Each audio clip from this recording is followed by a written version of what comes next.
Hello, I'm Pete, and it's time for another DayZ rant, because for some reason you all respond to videos like this. So let's get going. If you're like me and you're passionate about DayZ, you probably mull over every snippet of information you can find, every screenshot, every dev blog, and maybe you're a little bit disheartened when you find out that the game's being developed by a relatively small team and therefore a relatively low output compared to other game developers out there. But there is another way of looking at it, and here it is.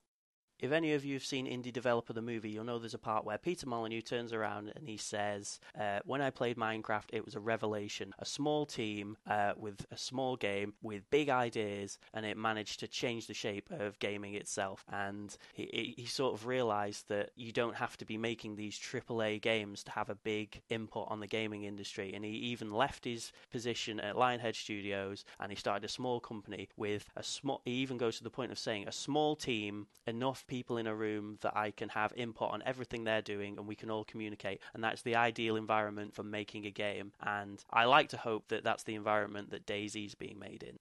Well, there's my considerate rant over. Hopefully it'll quell the fanboy rage in all of us until the game's finally released.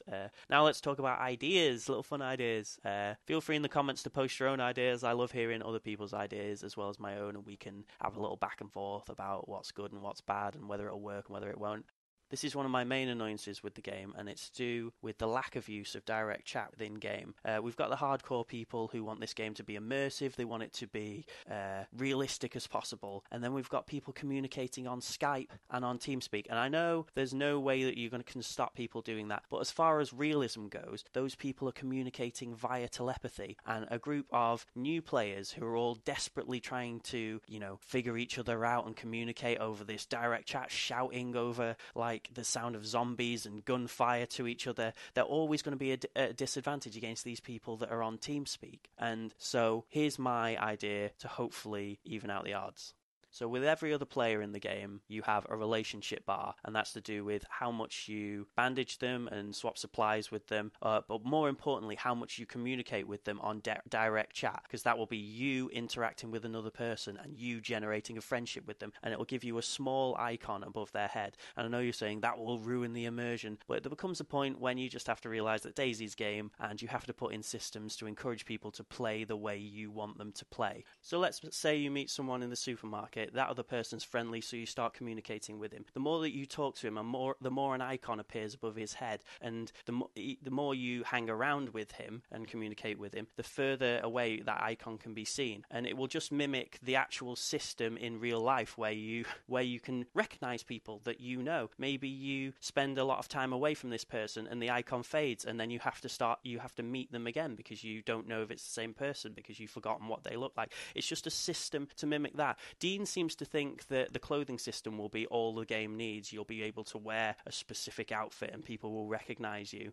But that once again only encourages you to communicate via TeamSpeak or Skype. Are you wearing the red jacket? Yes. Oh, I won't shoot you. You can't tell that in a heated situation, can you? Here's a situation. You meet the same guy in the supermarket. You decide that you're going to travel across Chernos together. You push through Cherno. You get separated from each other. You both go into buildings, loot buildings. You both manage to get a gun and a different set of clothes that you both prefer. You then walk out the other side of Chernos and shoot each other dead because you found a new player who isn't wearing the same clothes and who is now armed. That wouldn't happen with the other system. You would know, oh, that's the same guy, or you would at least risk getting close enough to that person that the icon would appear and you'd go, oh, that's Fred, and it would work, and it would encourage you to talk in game to fashion these friendships with people, and it would have to be an actual localized thing. You couldn't just do it over walkie-talkies and then know what someone looks like. Hanging around with them within proximity would be a necessity. I think that could only be beneficial to making people play the way they should.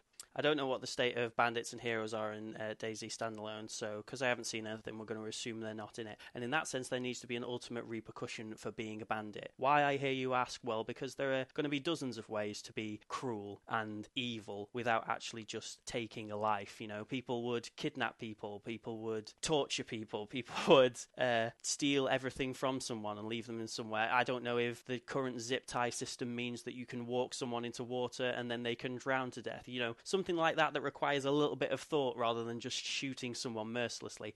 And I really think that the ultimate punishment for being a bandit who kills too much should be on your mentality and your humanity, that you become this soulless creature, i.e. a cannibal. I know what you're saying, why won't everyone play as a cannibal? And that's because it'll be a really difficult alternative to the way the game currently plays. Maybe you have a bloodlust, and if you don't satisfy it with human meat, your health starts to go down. Maybe even your vision starts to become impaired because you're turning into this feral creature and you can't control your mind anymore. Maybe you even look differently. Maybe you're covered in blood and there's nothing you can do about it, and you've become this disgusting thing that people shoot on sight. I just really think it will add an extra level to the game, and it will really differentiate between the bandits who shoot people every now and again when they have to, or when they need to, or the people that specifically search out wanting to kill people. And it will give them a fun end game. They get to be these disgusting cannibal creatures that have to seek out humans, and there's no way anyone can complain because their bloodlust demands that they have to kill people and eat them. And maybe there's even I'm laughing at the grotesqueness of this, but maybe even if they can knock you out with either a taser or a tranquilizer dart, maybe they get a bigger health bonus because they eat you while you're alive. And it will be this fun little bridging gap between the zombies and the humans, the cannibals. This is just a little idea, and forgive me if I'm totally oblivious to the way the server system's going to work. I know Rocket wants instance bases underground, so they're less demanding on the server, but would it be possible if, rather than having that we can deploy no items on the map, that we have a certain currency or a certain allowance that our player is allowed? I've played other games before where you're only allowed to put down 5 mines before they respawn, and that's your allotted amount that you're allowed to have on the server. Could we not have a similar aspect on DayZ? For instance, say me and my friends want to reinforce this house. I put sandbags down, but I can only put 5 sandbags because they're that intensive. My friend wants to put a generator in the house so it supplies us with light at night, but that's all of his points committed to that. My other friend wants to put spike strips on the road so no cars can come up. And we've reinforced a house, but at the end of the day, 3 guys have only added 5 items to the server, and I can't think that would be too intensive on the server. And we'd still all get a sense of building, and maybe it would even encourage people to work together, because you couldn't reinforce a base as well on your own as you could with 10 other people committing their items to this one spot. I'm sure there'd be frame rate issues if 20 people got together and built a base on a spot, but just my idea. Don't shoot the messenger. So there's another rant from me. I hope you enjoyed it. Your likes and subs are appreciated, and I love hearing your comments, so comment as you see fit. Hopefully make them more constructive than "you bad, me go now," because we're all friends here. Just have a chat, guys. All right, see you, bye.